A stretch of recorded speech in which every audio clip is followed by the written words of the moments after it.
Welcome to Still Rolling Guys, the podcast where we talk about people building real thing behind the scene, unfiltered, global, and gutsy. Today's guest is Meher Saigol, a digital marketing expert with over 10 years of experience scaling startups and SMEs across the world. She is not here for hacks or hype. She's built growth that actually works, from SaaS to fintech to fast moving early stage teams. Content that converts, messaging that lands, strategy that drives real results. This episode is about the work behind the wins. So let's get into it. Welcome to the podcast, Meher. Thank you for having me here, Ali. Laya. So, Meher, 10 years in the game is no joke. What pulled you into digital marketing and what made you stay?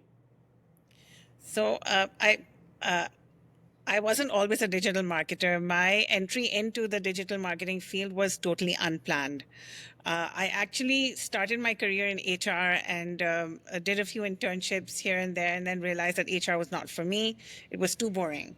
So then upon the advice of my elders, I taught primary school for a couple of years and ended up with hepatitis A 2.5 years into my teaching profession. And by the time I recovered and started looking for a job, schools were not hiring at the time. So I was ready to take up just any job that came my way, literally. And one of my friends who knew that I was always a good communicator, a good writer, asked me if I was interested in a content writing position at EasyBuy. And at the time, I was already freelancing as a content writer with an agency that had clients in MENA. So that went in my favor. I got the job, and that's how I got my foot in the door. Wonderful, wonderful. uh, when I was going through your profile and whatever, I saw a lot of similarities between your journey and mine. So I felt that this is something which is going to be really really good for us to talk about. So, Sure. what would you rate would be your first real marketing win that that you thought, yeah, this is what I want to do. This is where I want to build my career, and this is what I where to scale up both professionally and personally as well. Right. So when I was working at EasyBuy, Alibaba's competitor, I was the first team member to be given the Employee of the Quarter bonus and title. And it was then that I realized that, hey, this is what I want to do. Marketing is what I want to do. I've excelled at it. And I think this is the right career for me. Wonderful, wonderful, wonderful. Acha, what I was going through your career path, I've seen that आपने दोनों you both startups and scale ups. So when you start bringing in your marketing playbooks, what changes do you incorporate in each of those strategies as the company grows? So I'll tell you before I talk about what changes, I just want to give a bit of context as to what startups are like and what scale ups are like, just at a very high level Wonderful. for those who are not familiar with either. So startups are very small companies, and they're typically very messy. They don't have a lot of processes in place. They don't have systems. They don't have the kind of structure that scale ups have, or enterprise level companies have. And things being messy means that a lot of things are unclear. There's a lot of research that needs to be done, a lot of discovery that needs to be done, a lot of testing and trial and error. Whereas with scale ups, they're more structured. There are defined processes in place. Teams grow bigger. You have defined roles for everyone, whereas in startups, roles can kind of, there can be an overlap. There's people can hold multifunctional roles also. One person could be doing both marketing and sales, or one person could be an all-rounder. So that does not happen in a scale up. And I think the most important thing to note here is that when you move from startups to scale ups, there's less flexibility, and there's more. I don't want to say rigidity, but um, there's more going by the book. Absolutely. Yeah. Wonderful. And coming back to, so is, what would you define as your, your game plan or your chess move? How you move the queen and the king in these different kind of scenarios? So it really depends on the scenario. It varies from one scenario to another. But ultimately, so my approach is always to first observe, right, Yep. and Yep. then Yep. act. Hmm. Wonderful. I mean, that is, all. This is one of the things which I often tell to people as well, that before, I've seen a lot of, people just jumping into the mix without thinking, thinking that, it's like a one size fit all approach. Ki, yaar, if this worked for an X company, it's going to work for Y as well. It may work, but ideally what one should be doing is, is doing some research on what exactly the company is all about. So I absolutely agree with what you're saying, and this is actually a common, very very common problem. What I've seen, कि बस कर दो, same copy paste formula, and it doesn't really work that way. Acha, I have seen that you have got a vast experience in SaaS. SaaS is personally my favorite industry as well. I've spent around 9 years in SaaS, so I love SaaS.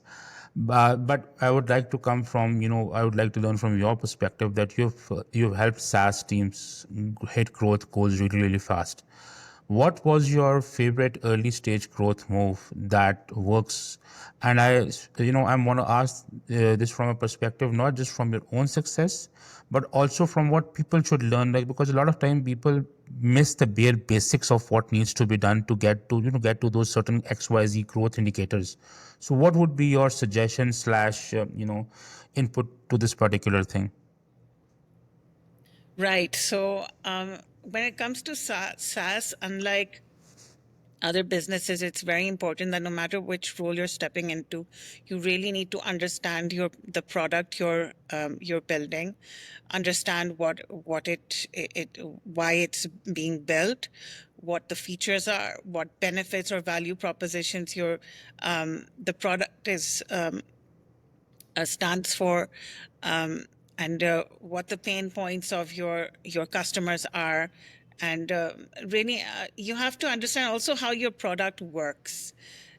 Because at the end of the day, if you're in whether you're in sales or marketing or customer success, you're representing a company. You're all selling the product at the end of the day, and you have to if you have to know how it works if you want to represent it.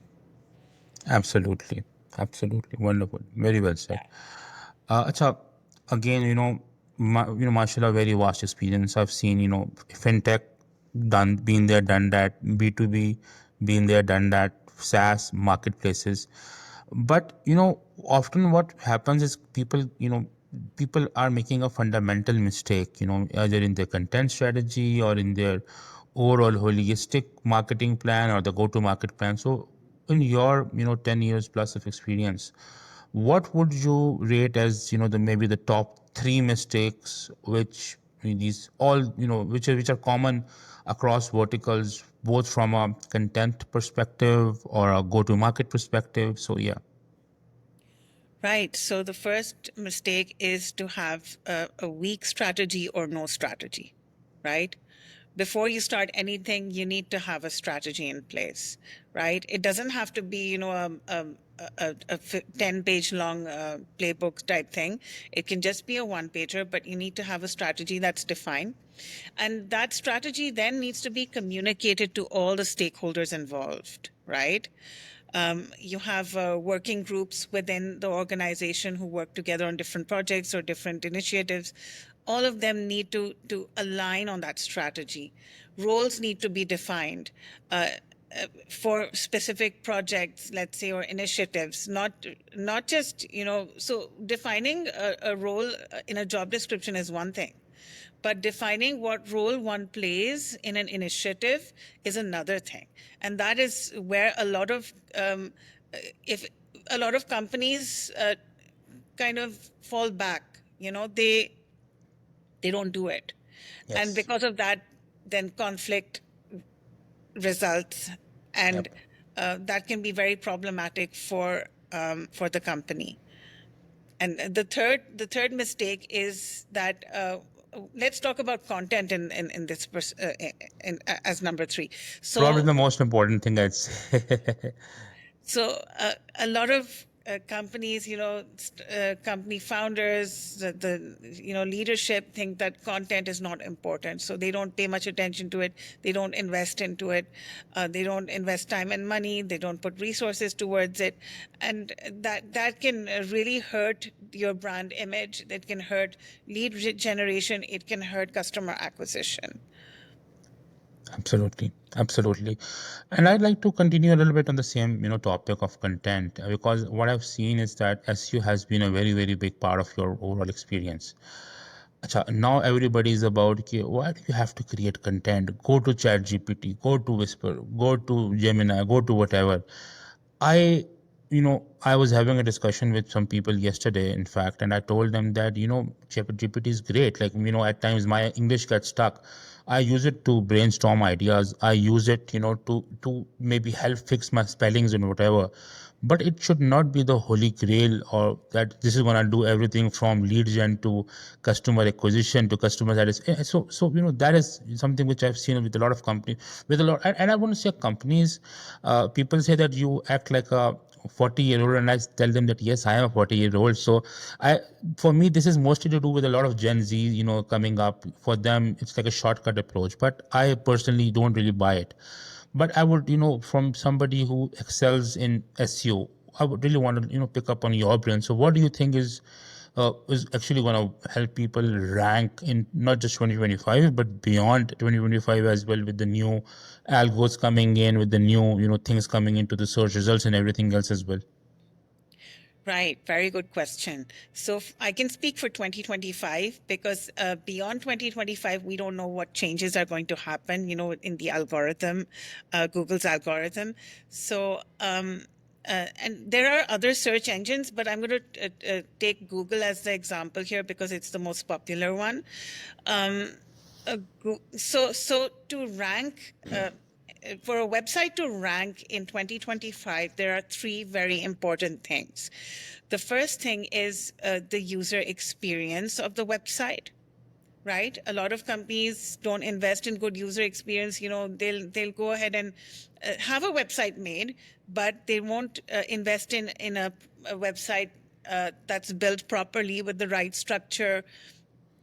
They won't do the technical SEO like schema markup and a bunch of other things. They'll miss out on all of that. So, and most importantly, they will neglect the user experience aspect of the website.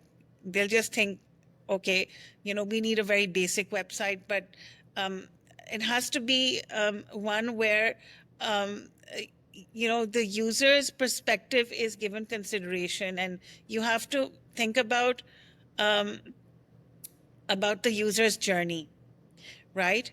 So that's a very important thing in SEO. The second thing um, is your relevance, content relevance, and the third thing is backlinks, Yes. backlinks or links from websites that are credible, right? And these websites link back to your website. Yep.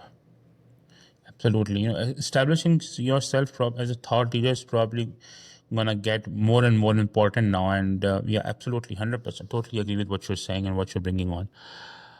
Acha, taking a bit of a pivot off from here, moving towards more towards higher level strategy and high level leadership.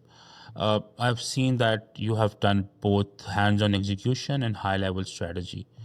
What keeps you grounded in the work without losing the bigger picture in either scenario? Great question. So it really comes down to a passion for marketing. It's as simple as that. If I didn't love what I do, I would have given up on it very quickly. I enjoy working with startups. I enjoy getting my hands a little dirty. I enjoy doing, both strategy and execution. And I can tell you, you have to really love what you do if you want to stick to it, and not lose sight of the bigger picture. Um, Otherwise, it's very difficult for you to stick around. you'll give up very quickly. You lose sight of things, and you'll want to leave the job. Yeah. Yeah. 100%. Like this is exactly why I said that I resonate a lot with what you say, because I feel the same way. Like I have a passion for marketing. Like even after 14 years, every day when I switch on my laptop, it's never a dull day for me. So absolutely, 100%. Very, very, very, very well said. uh, again, taking a bit of, I wouldn't say detour, but something more to do with platforms. हर रोज कोई ना कोई नया platform आया होता है. You see people saying कि आज LinkedIn करेंगे नहीं, but now it's time to go back to Insta. But still, what in your opinion is a marketing channel or a platform which is very, very powerful, but somehow you've seen that it's not being valued the way it should be, or it's not being placed the same way it should be it in marketing variants or strategy or whatever. Great question. So Reddit, I think a lot of companies underestimate the value of Reddit. A lot of your customer queries and a lot of customer insights can come from Reddit, or subreddits, जिसे कहते हैं, where you can see what your audience is interested in, what they're talking about right now, and you can make yourself or your product or your content relevant to them just by being a regular observer on Reddit. Absolutely. Again, very interesting thing. This same thing I was talking to somebody yesterday. They work in VoIP industry, and they were like, यार अली भाई search volume नहीं मिल रहा. मैंने कहा यार, why are you focusing on the search volume? Try to solve those real world scenarios, those real world. So absolutely, I mean Reddit is a gold mine. It's an absolute gold mine, and even if you look at, like, I'll give you a very funny example. I'm wearing a specific earbuds right now. It's by Beats. I probably shouldn't be saying this, but when I got them, so one of the earbuds was working and the other one was not. And my solution came from Reddit. Like, there were lots of forums, because it's an Apple product, but there was nothing in Apple about this. But when I went into Reddit, immediately I figured out the solution and I got it fixed. So absolutely, lovely. I mean, it's been a long time somebody mentioned Reddit to me, and I absolutely resonate and agree with what you're saying. Coming a bit into your professional journey, I've seen that you've worked globally. So when you create content or when you create a marketing plan, how do you navigate your tone, language, and most importantly, different client mindsets across different regions? Because I think that having worked quite some time in within the GCC and MENA, I've seen that they've got a totally different mindset as compared to the North American market. So how do you navigate through this particular challenge? Right. So it's very important that you do market research, you do customer research, you talk to your target groups, right? Have conversations with them, interview them, and really ask them those burning questions. Ask them what their pain points are, what sort of solution they're looking for. What sort of, even to the extent of asking them what lifestyle they have. Getting insights into and really knowing the customer is key here. Absolutely, absolutely. Again, staying on to the path of your professional journey, I've seen you worked at Blink. You've been at different other roles, and you have worn multiple hats. Like, even though while I am personally a big supporter of having one person for the role, but I do understand at a lot of times, as and especially I would say that as you grow into a higher role, while you might not be doing a lot of execution yourself, but you do have to wear all those different hats to make sure that you're able to get the things done the way you want them to be. So, staying on your personal professional path, I would like to know how do you manage cross-functional work, wearing multiple hats and ensuring that you don't burn out? Right. So it all really comes down to prioritizing, right? Prioritization is key. You have to you have to decide, okay, what's urgent and what's important. Okay, whatever is urgent and important needs to be done first, regardless of which function it falls under, right? Prioritize what's urgent but not important. Also comes second. Then what's important but not urgent can be done at a later date. So that you don't need to do everything in one go. And what's not urgent and not important, you just scrap altogether, right? I don't know if our audience or if you've heard of Stephen Covey's time management grid. I have. Yep. Okay, right. So this is basically that model. Um, Urgent and important comes first. I mean, this is what you said. It's actually more a bit valuable for me as well, in the sense that even I am guilty of being burnt out a lot of times, because even after spending the time that I have, there are times कि I'm saying कि यार बस करो यार, I'm done. I'm going. My biggest joke is I'm going to the jungle for the next 3 days. Please don't reach out to me. So yeah, I mean, this is even helpful for not just for the audience, but pretty much for me as well. Acha, now coming back to the message, or coming back to the context of how AI has started to build a big road for people across. Uh, Still, how would you, as somebody who excels, and I've seen your content, I mean, it's absolutely fantastic. So, Thank how would I guess, so how would you, as somebody who excels in content, would say your approach is to writing messages, writing creative, writing content that doesn't sound like it came from chat gpt, even if you have used some of it, maybe to assist you with the brain fade or whatever, but how do you ensure that it doesn't happen consistently? That's a very good question. I think it's important that you talk like in talk the way you would naturally talk, or write the way you would naturally write.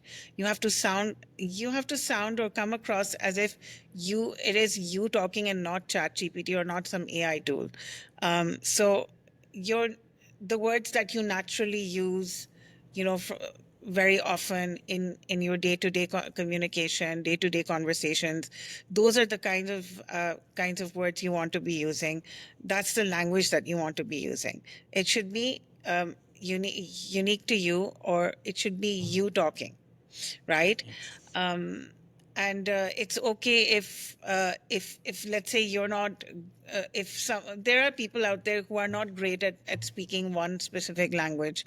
They can totally shift to use chat gpt or use AI to help them maybe improve the diction or the grammar.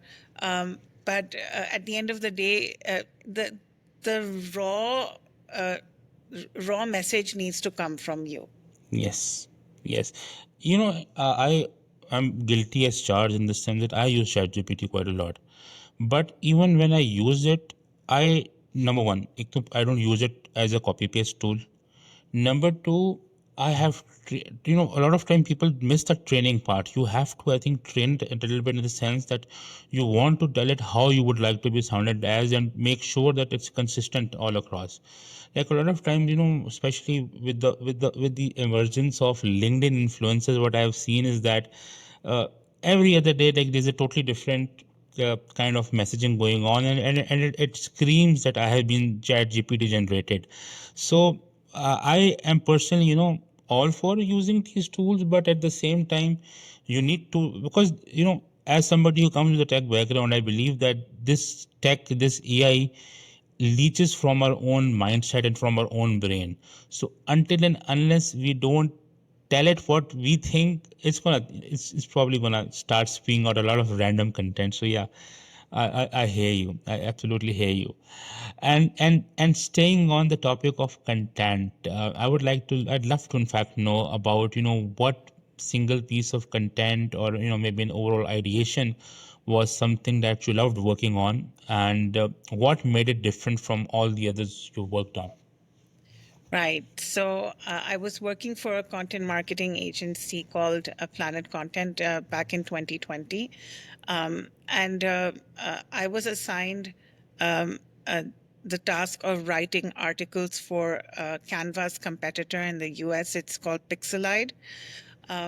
And uh, there was this one article called "Sites Like Canva to Try in 2020," and that article became the cornerstone article for the brand. And it was that sort of piece that drove a lot of traction for the company.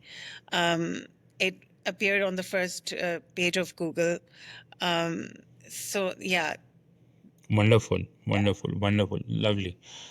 But now taking a slightly 180 degrees turn, I would also love to know that what was one campaign or asset that totally flopped for you? Because I have had my personal fair share of failures as well. And I often joke that even though I find that line very funny when Mohammad Rizwan, the cricketer, says either there is a win or there is a learn, but still, I resonate with it as well. You would obviously take away something with your failures as well. So, if you could talk a little bit about maybe something which flopped and what did you take away from it, and what made you sure what you ensured that it doesn't happen again. Right. So I was working for a fintech company, and it was a B2B SaaS product they were launching in the local market.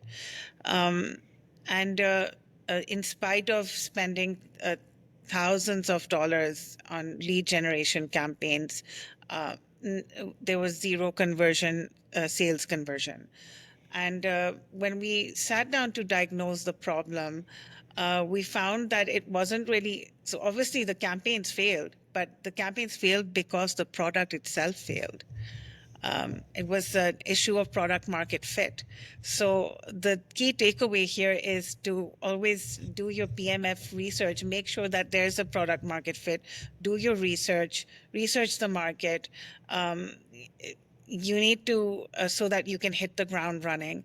Um, and if your product isn't a good fit for the market, um, launch a different product. Yes, yes.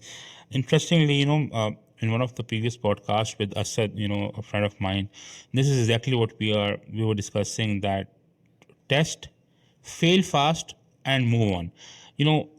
And unfortunately, I would say that has got to do a lot with the desi mindset, that once something fails, instead of taking that as a learning lesson, lick the wounds and move on. I've seen the people putting in good money after bad money over and over again, to make sure, just in the hope that it might work. But yes, PMF is very, very important, and if it fails, it fails. It's fine. It's part of, I mean, not every business is built for success, right? So it's absolutely lovely, wonderful, wonderful, wonderful. So coming on to, I'd just like to pick up a bit more on your brains. I know I've taken a lot of your time. I know time is probably the most valuable commodity. So and I value your time. So maybe it's just a few more questions. For example, a startup hires you and gives you 60 days to start showing some traction. What would be your, what are going to be your steps? Number one, step number two, step number three, to make sure that you are able to get some traction build in 60 days, able to get the results and show that what's happening across. Right. Great question. So I would say I'd spend the first 30 days doing audit and so discovery, audit, um, identifying issues, you know, um, and then devising a strategy or a playbook, right? A strategy that will be tested out. If it's something that we aren't sure works in the company, in the niche that the company is operating in, then we devise a strategy and test it out. Then in the next 30 days we do execution. We do A/B testing or split testing. We test things out to see if they work, see what works, what doesn't work, and then beyond that, we come down to reporting and analytics and optimization. Okay, but this kind of pivots into my next thought. What you say makes a lot of sense. for companies in which there is a specific process, or a specific ideation which has been set up in place. But I've seen that you've helped build positioning for different verticals, different products as well. What would your process, or how would your process change in the scenario when there's nothing clear from the start? Because I've seen that with a lot of startups, actually, especially, that at times what happens is that they even have some decent funding on the basis of an idea, but there is no process. They have no idea how they're going to be scaling up their product. So what would be your process when there is no clarity in design? Right. So when there's no clarity, the first and foremost important thing is to understand your mission, or why you're building what you're building, right? The why is the important thing to understand, right? Once you know why you're building what you're building, then you can move on to actually building the product. That gives Once your mission is defined, or once the why is defined, then you define the who, the what, the where. Once your mission is defined, then that brings a lot of clarity to the table. Absolutely, absolutely. So one thing which has been my personal pain point as well, and I'd like to pick up somebody whom I resonate with a lot from your perspective as well. What is one thing which a lot of founders misunderstand about marketeers? So this is a great question, and in my personal experience, a lot of founders think that marketers waste a lot of money. They think that marketers will burn money in ads. They'll burn money here and there. They'll burn money on content and design and things like that, and deliver zero results. But what they need to understand is that marketing KPIs are not are typically not tied directly to revenue. Marketing's job is to bring in leads, and it is the job of sales to close the Yes, deal, right? absolutely, So it is sales that brings in the revenue. Marketing absolutely, brings in the leads, sales or potential revenue, but sales brings in, converts that potential revenue into actual revenue. absolutely, absolutely. And for this, I would say, this is always very, very important, even between teams, to have an SLA of sorts. And I'll tell you from my personal pain, on this, that there's this place where I've consulted in the past. The biggest problem used to be that the leads used to come in, and those were high intent leads based on search, and the sales team often took 2 days, 3 days to get back to them, and then you say, they're not interested.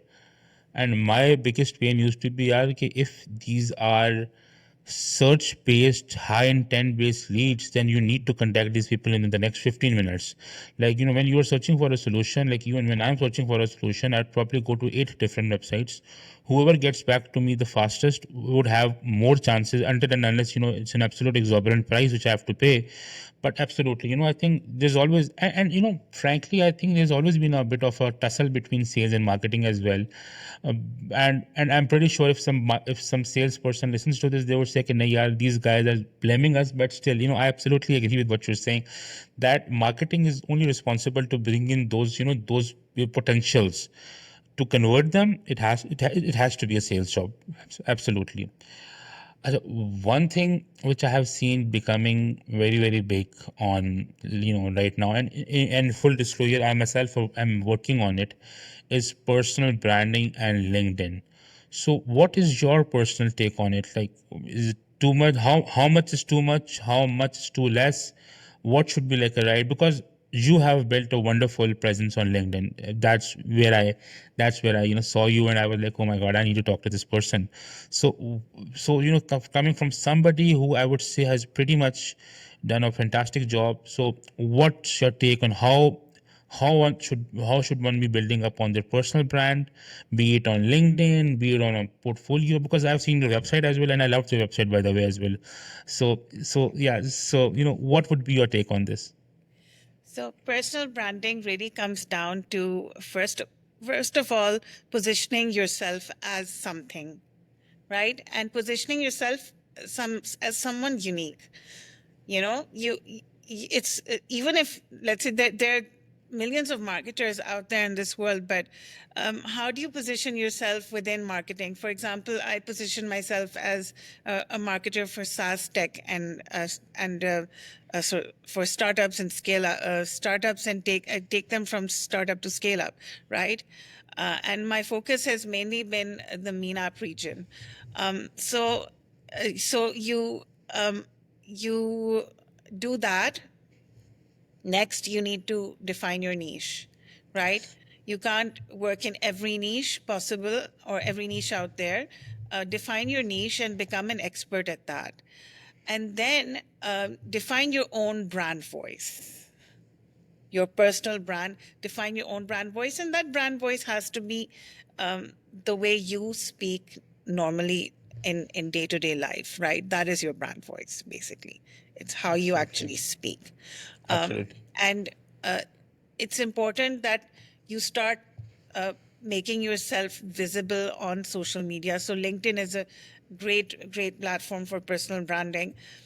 Make yourself known over there by posting regularly. So I try to post almost every day, and it has to be posts that are educational, that make you come across as an expert. Um, I'm not calling myself an expert, but that No, you is are. what I strive. I would use you as an expert. So I mean, coming from you, it's very valuable. Thank you. So come across as an expert. And the last thing is very important, is that, putting all that content out there is pointless if it's not going to be seen by others. So you have to network with people, and people who you believe would find your content useful. So for marketers, it could be startup founders. In my case, it's startup founders. Um, so connecting with them, um, I think that's how you build your personal brand. Absolutely. I'll probably take some more tips from you, on this particular thing, because I finally, this year has been a lot of changes for me, and one of them has been that I need to put myself out there. Like I often joke to people that you search for my name and write marketeer, because there's also an actor by my name, so you have to write marketeer. If you search for it on Google, I'll be all over the place. But still, that probably is not enough. So I'll definitely be picking on some of your brains for this. So, just a couple of more questions before we wrap this up. I know I've taken a lot of your time. So, what's next for Meher? What kind of work are you most excited about today? So what I'm looking forward to is continuing my journey as a product marketer, so to speak. Digital marketing is a very vast profession. But for me, because I specialize in SaaS marketing, um, product marketing is what I want to step into, either as a consultant. So I've been consulting companies for the past 10 years alongside my full-time jobs. And I'm planning to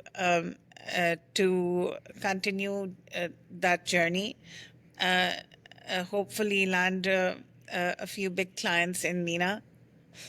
For sure. And I'm sure you would. I'm sure you would. The way you have been. Uh, One last question, and this is, for the Gen Z, and as I often joke, I didn't even realize that my own daughter is Gen Alpha, who judges me all the time. By the way, so Aris, this one is for you.